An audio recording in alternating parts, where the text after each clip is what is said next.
Thank you to all the participants and to, of course, our special guest. Today we are having with us actually the farthest studios invited to our events directly from Chile. This is the 5th day of SuperDistrict, and the conversation has been directed towards product and material design. For the people that are here for the first time, welcome to this event, which is called SuperDistrict. So SuperDistrict is a series of online meetups that we started during the lockdown to see new faces and get to know each other, of course, during the phase where we couldn't go out. We started, of course, with Italian studios, and for Design Week, we wanted to open it up to international studios as well. So who we are District. We are a creative platform that gives opportunities to designers and companies. We are based in Italy, and between Teramo and Milan. I'm Hassan, and this is Maria Francesca. For the new participants, it's a time for exchange, of course. So it's run during aperitivo, so you're welcome to drink, and of course, don't be shy, and let's enjoy it. We have a few rules for the first timers. If you have a questions, book it through the chat so we can give you the microphone, and so you can ask it directly. Of course, before any questions, if you want to introduce yourself, do it. And nothing. Today we have with us Maria, Alejandro, Gabriela, Valentina, and Stefen from Labva, a biomaterials laboratory based in Valdivia in southern Chile. So guys, thank you very much to be with us. And I leave the stage for you, and cheers. Cheers. Cheers. You're welcome. Well, guys, thank you. We're thrilled to be here, and we are going to talk about biomaterials. Yes. Labva is basically focused on bringing science closer to the community and focusing especially on growing biomaterials or cooking biomaterials. And the other thing that is really important for us is to open biomaterials to the community. So we are trying to build this culture around these new materialities. And one of our main goals is always to question the materialities that surround us. We are a team of 5 people, but there's a community, a larger community that's always helping us, and we are always helping others. So we are the team of 5 at Labva. Alejo, Valentina, and me were the ones that found or created Labva from scratch. And we are designers, basically. Me and Alejo are architects, and Valentina is a graphic designer. So we came from design to this biomaterial area, and we started like self-teaching ourselves how to enter this biological world and chemistry world. And then Gabi and Stefen were the ones that like with their knowledge and their background helped us to create like a really transdisciplinary studio. They came from science. Yeah, they come from the science area. And our approach to design is basically a biodiversity design driven design approach. So for us, the territory is the key to everything. So as Jose just said, for us, it's very important to start building a new biomaterial culture. And to do that and to try to reach some answers, for us, it's very important to understand our territory. And I'm going to give you like a little bit of context of where we are. I don't know if you are familiar on how Chile looks like, but Chile is a very, very, very long country, also very narrow. And specifically talking from where we are, from Valdivia in the south of Chile, we are 30 minutes away from the coast, from the Pacific Ocean. And we are also around 3 hours away from the mountain range, where we have some volcano landscapes.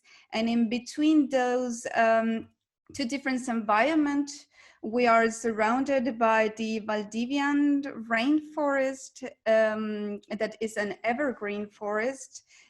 It looks pretty much like a jungle. And this diversity of a different kind of landscapes gave us a new approach to materialities and materials.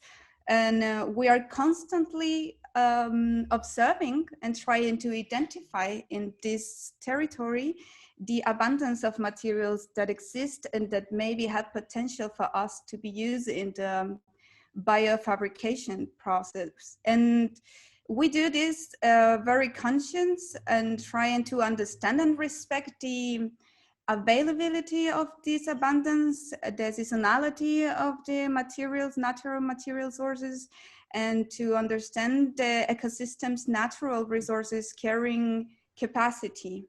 But when I talk about our territory, when we talk about this natural territory, I'm also talking about our city, where we are, and what are the behaviors that we have as a community. And with this, we are also observing what are the anthropic ways related to our consumption culture.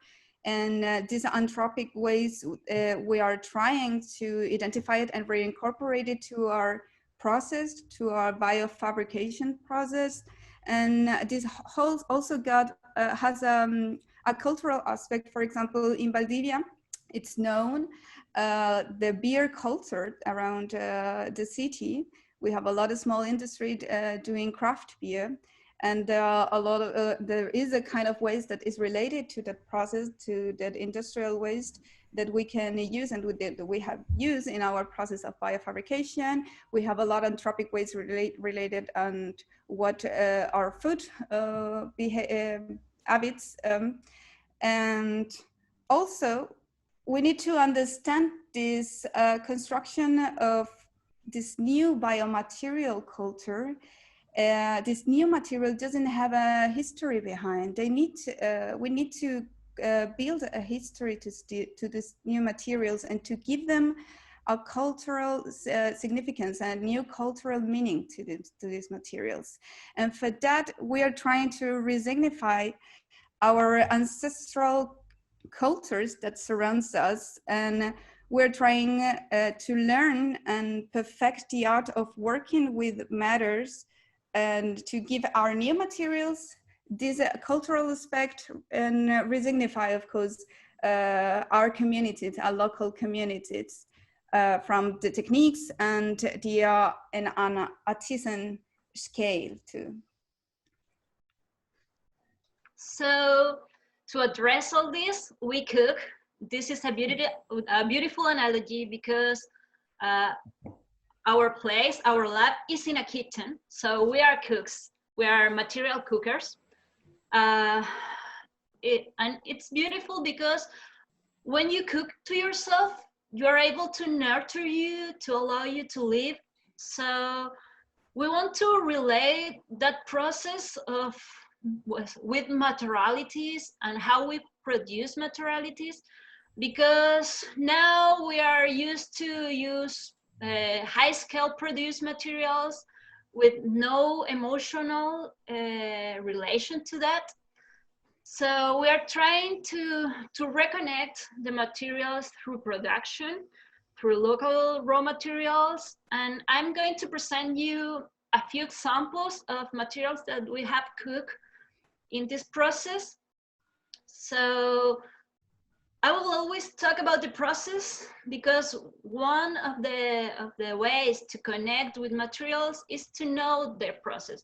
For example, if you bought a bottle of water, you drink the water, and then what you do, you throw away the bottle because you don't feel any really emotional connection of how the bottle was made, which raw materials were used. You have some knowledge about petrol, about big industries, but it's really important, we think, that we connect on how materials are produced, where raw materials are get.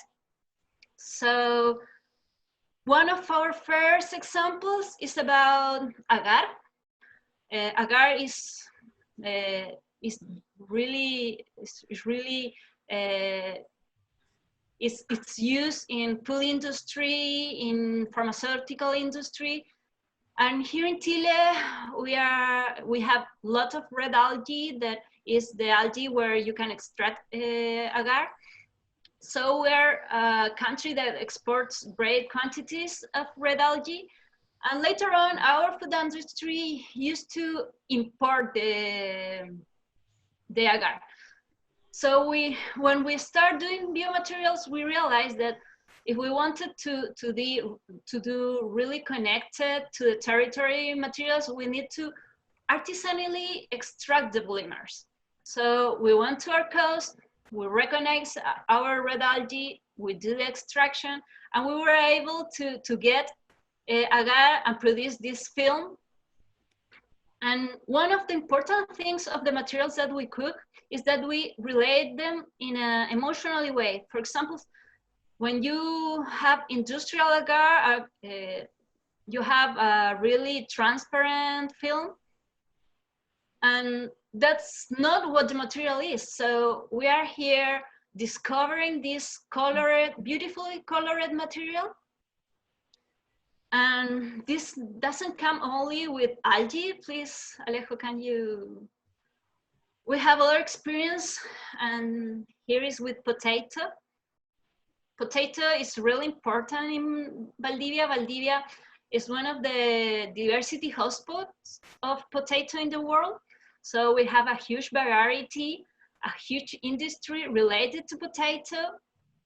And here we are not trying to compete with the food industry. We are creating materials about leftovers, byproducts, in this case, potato peels.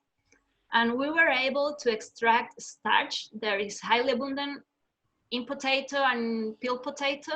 And we were able to create this biofilm, this beautiful biofilm with cultural identity. That will be wonderful to have fried potatoes in a dish made of potato starch. Absolutely. Absolutely. So there is not only potato peels here in Valdivia. We have been trying to identify these byproducts, these weights that are highly abundant. As Vale already said, beer bagazo, the baking industry use a huge amount of eggs, so we have eggs crusts. But one of the leftovers that almost every house in Valdivia produce is ashes. As we are in a temperate rainforest, most houses here, we warm our houses with logs. We burn a lot of logs. So I will say that every house produces about 4 kilograms, 2 to 4 kilograms of ashes every month in the winter month. So we have a huge amount of ashes. And the guys here, they realize that if you sieve the ashes, you have a great material to generate a biocomposite. You can use agar or other natural polymer to aggregate it and generate these wonderful biocomposites to generate 3D models, whatever you want indeed. We hope to have digital printing with this kind of material. 3D printing, yes. Yeah, will be great. So we are trying to generate this material palette from what is in our territory. But cooking is great, but we don't only cook, we go beyond. So I will let Jose here. We also grow our materials, and we use the biological growth as an because it's an inexpensive and energetically viable way to fabricate with process converting organic waste and making biomaterials, like friendly biomaterials, like environmentally friendly biomaterials.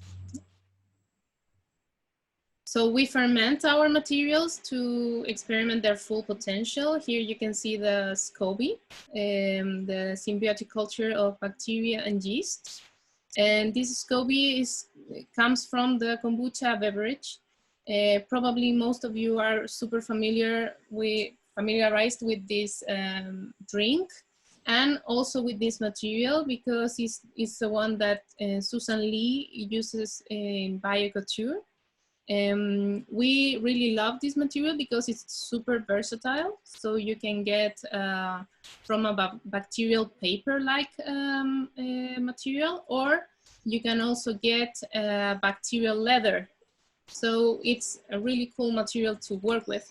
But the problem or the issue that we had here in Valdivia with this material was that tea leaves are not something abundant here. We do not, Chile does not produce tea leaves. So we were wondering like how to not depend on other countries for getting these raw material sources. Like tea leaves come from China and from other places.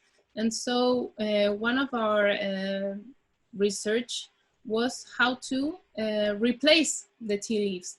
And so we wanted to grow native materials and to promote the material autonomy of the territories. That's one of our key issues. And so we ended up working with a maquiberry tree. It's called Aristotelia chilensis, and it's a super abundant tree here in Valdivia and in this region, basically, because it's a tree that colonizes the forest. It's like the first tree that appears, and then this tree sets the ground for other native forest to thrive. And so we take the fruits and we take the leaves, and we create this powder infusion. And this powder infusion, we use it to create a wild fermentation. Through this wild fermentation, we do not use any other starters. So this is specifically the bacteria and the yeast that are present here in Valdivia and that are derived from this specific tree. So we create endemic material. It's a native material. And this is the result, for example, in this case, the Aristotelia chilensis textile. And it's super beautiful to be able to see like a material that is like so, what's the word? Like really ground to this place, like to Valdivia. Yes. Yeah.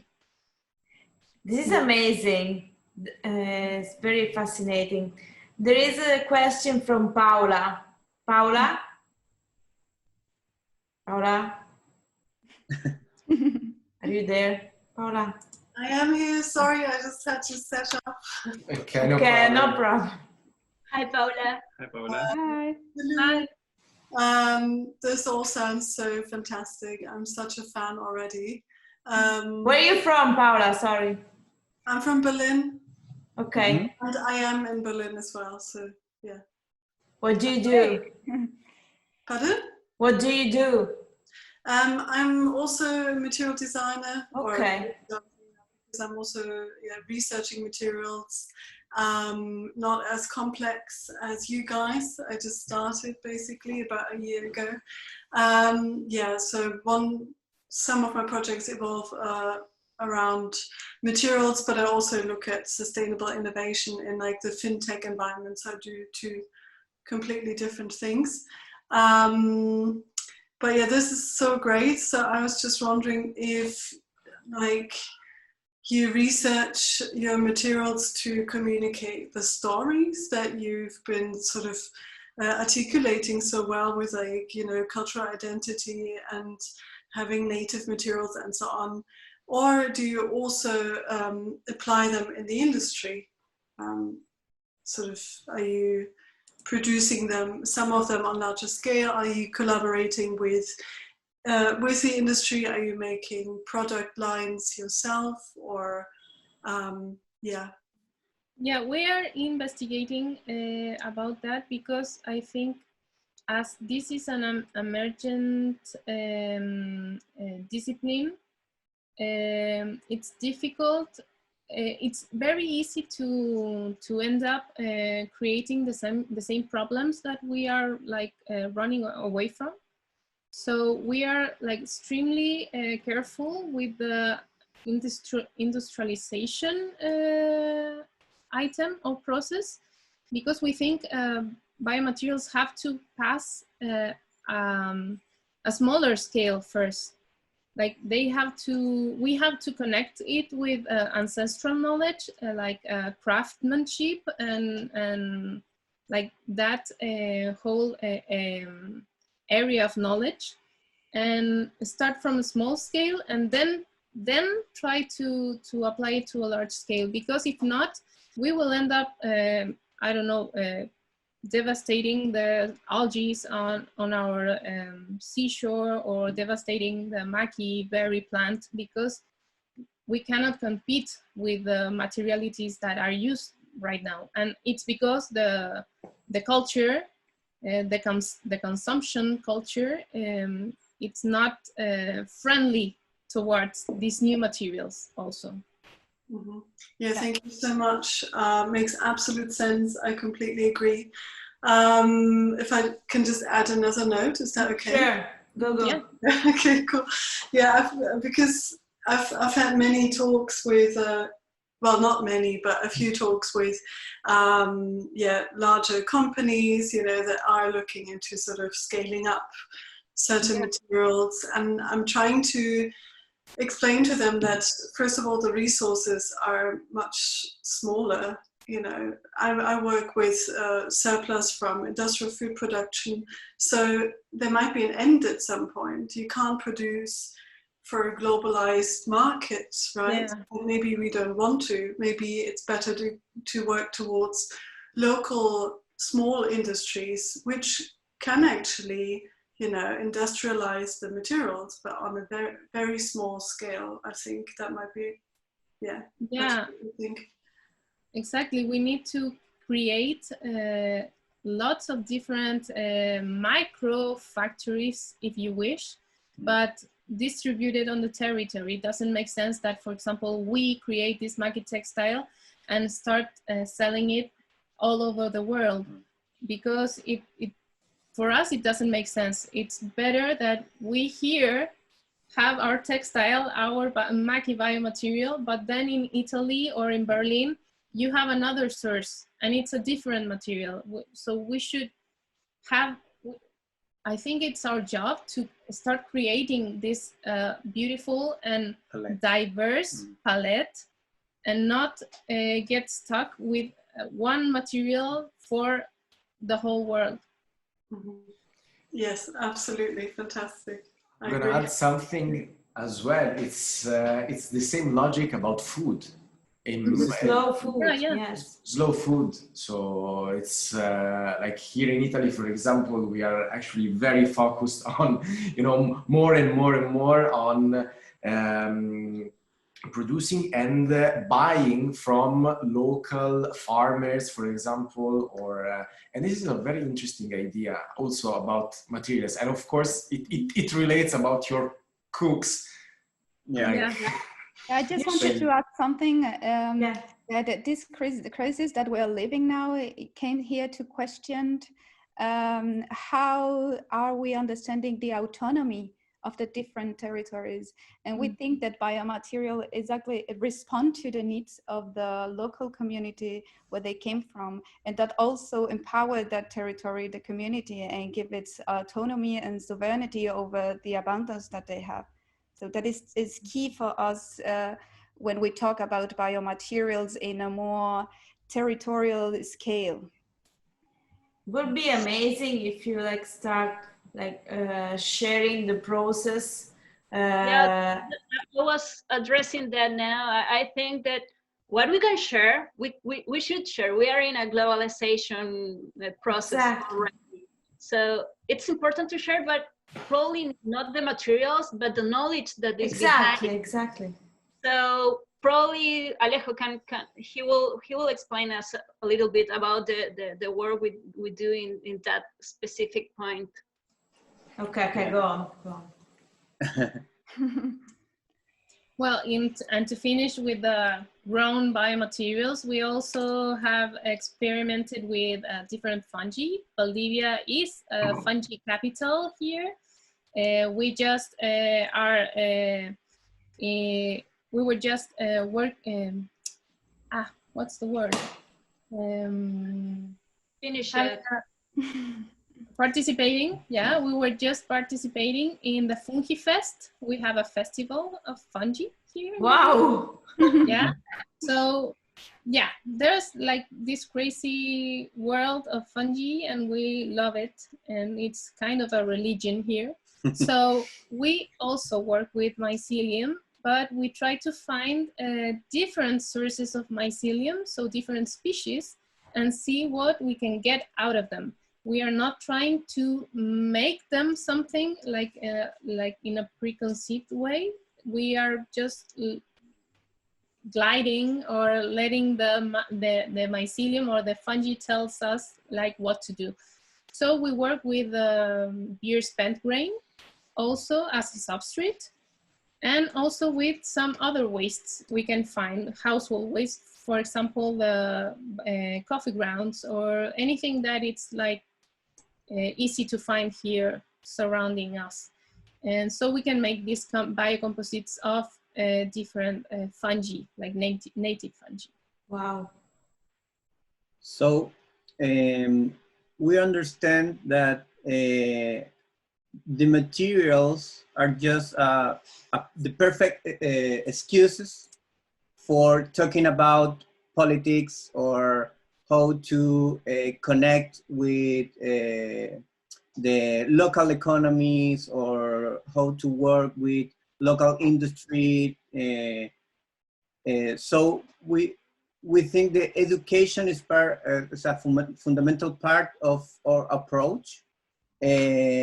So we decide to share and create this local knowledge with the community, making or working with the university, the public school, making workshop.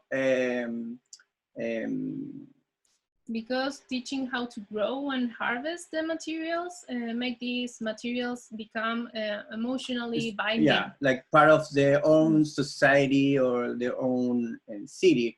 But also, at the same time, we are trying to empowering like communities to building awareness to the material culture. We are talking with the others biofabricators. Yeah, fabricators in Latin America, principally.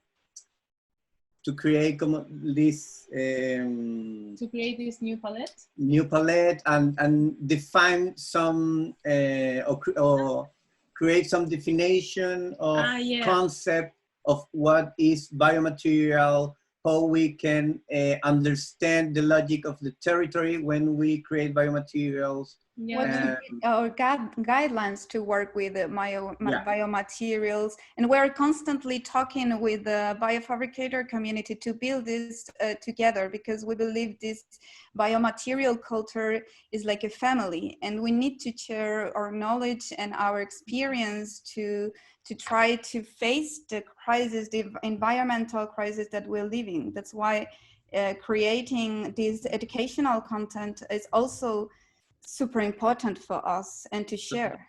That's why we use like very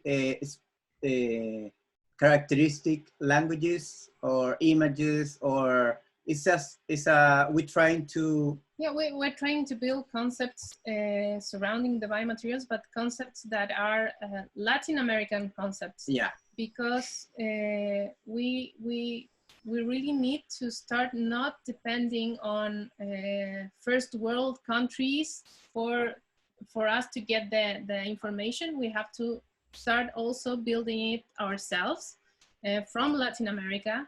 And so, because here the biomaterials have another meaning for us.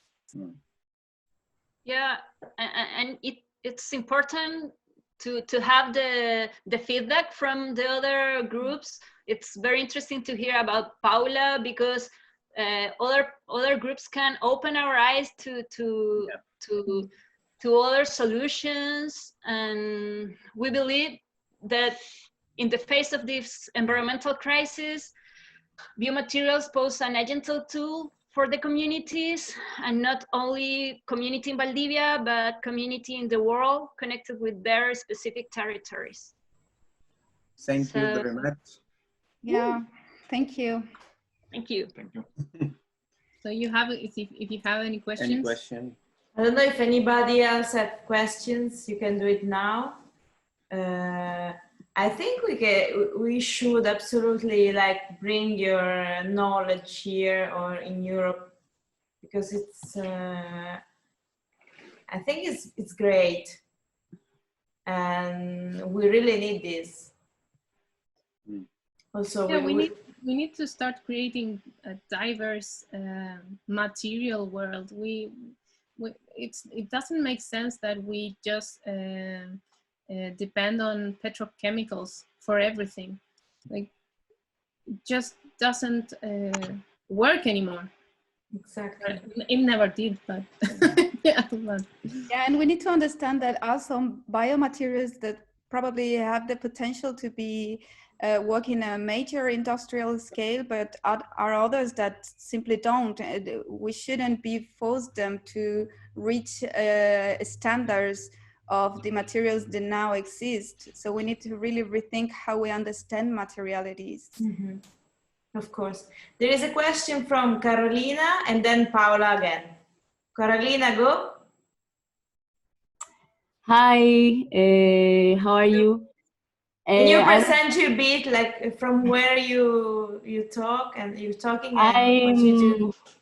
I'm also from Chile, and I also work with biomaterials. Okay. And I'm wondering how, because I'm in the capital, so I'm wondering how are you doing in Valdivia with working with your materials and the quarantine and not being able to go and collect samples? Like, are you working with materials from home, or what are you doing now? I'm interested. You want to? The lab is now in a standby mode because of the pandemic, but it's something that we decided to do because here in Bolivia we don't have the quarantine yet. Really? Yes. Yeah, Chile is like not doing very well with the pandemic stuff. So yeah, we don't have quarantine, but we decided to close the lab. But we took lots of ingredients and samples back home, and so we are trying to work with the things that we are able to do it here in the house, like at home. But especially because we are super connected virtually right now because of the pandemic, we are trying to put all of our efforts in the teaching area and the communicational side of it. Also systematize our information, because we are always like making experiments, trying new materials, but we are not always putting in an order or trying to understand the result or trying to make or share this knowledge to the community. So we are using this time to make, to process the information. Okay. Yeah, we're researching a lot online, not only about the materials, but all about the logics behind producing materials and questioning ourselves a lot. This has been a questioning time and has been great to have this break to talk about. So it has been a lot about who Labva is and what Labva is doing for the world. Nice. Okay, great. Paola, you can go now. Thank you for having me again. So I just have an anecdote regarding sort of how to create your materials when you're at home in lockdown, because about 2 months ago, I actually might have had the virus. So I stayed in quarantine at home for 2.5 weeks, and we didn't have a really strict lockdown in Germany at all. We could still leave, but if you were sick, of course, not. And then I got a request from a design agency, sort of, can you create new materials for us? I was like, well, how? I depend on my neighbors bringing me food and anything. So yeah, I was just basically using anything I had, yeah, sort of, you know, that I could find at home. Yeah, and just creating really like small batches of samples, because I was really restricted to how many potatoes my neighbor would bring me and all that. But I found it really inspiring, and sort of was like, yeah, we can always do something with what we have at home, because yeah, that's our most local resource center, basically, right? The home. So yeah, and it worked well, and they were happy and so on. But yeah, it's always a challenge in special situations, of course. I have a question regarding what you mentioned on the history of materials. So if you said you're building a new history for new materials, and I think absolutely, but I've also heard that some new materials that people explore, especially like in biomaterials, they might actually relate to really old material recipes. Right? So for example, let's take the milk plastic and so on, which was still used like 100 years ago and so on, or also regarding eggshells and so on. And I think that's really interesting. So I guess it's about researching sort of what has been, what might have been forgotten. And yeah, that's sort of one thing. And also like, how do you create the histories for new materials? Yeah, researching ethnobotanical approach, it's a super way to go if you want to like try to understand what people did before us and get inspiration about that. Yeah, that's super cool also. And that's what we mean with when we said that we're trying to resignify or trying to reach what our ancestral cultures did and try to coming back to the origin. That's something that we do in our process with the materials, trying to understand how they work with matter, how they handcraft with matter, and try to put it in these materials, or to resignify it from something that maybe in some point exists, and now we are taking again and trying to improve it in different kind of way. That's why for us it's so important to be constantly speaking or understanding our ancestral culture in Chile, and where we are in Valdivia, we have so many local communities that are in the mountain, in the countryside, in the coast, all our native culture that is like an ancient culture. It's so attached to the nature, so attached to the territory. Biomaterials should respond in some kind of way to that. That's amazing. Thank you very much, guys. I think we could stay here like for hours talking about this, and I'm really sorry we have to end this down. But I mean, I would like to talk with you in another, of course, situation about the possibility, the chance to organize workshops, and I don't know, really trying to share this knowledge you have because I absolutely think people, they need this and they would be interested. Well, one of the main reasons why I'm here in Berlin, as well as you, Paula, is because one of the main reasons was to try to reach people in Europe that is working also with biomaterials, or trying to share knowledge, share experience, and share different point of view of these biomaterials. So it was definitely part of the plan before this Corona crisis, but it would be nice to organize something here. Intercontinental work. Yeah, absolutely, absolutely. Okay, so thank you very much. It was very like a pleasure for us to have you here, and thank you for all the participants. Thank you, Paula. It was amazing also to meet you, and I hope to see you soon, all of you, like or in Milan, or we'll come to Chile, who knows. Okay. Nice. Yeah. If you come to Chile, of course, of course. Thank you. A very good beer. Thank you so much, guys. Bye, guys. Have a good day. You're gonna have a good day. We're gonna have a good night. So. Bye bye. Bye. Bye. Yes. Bye. Ciao.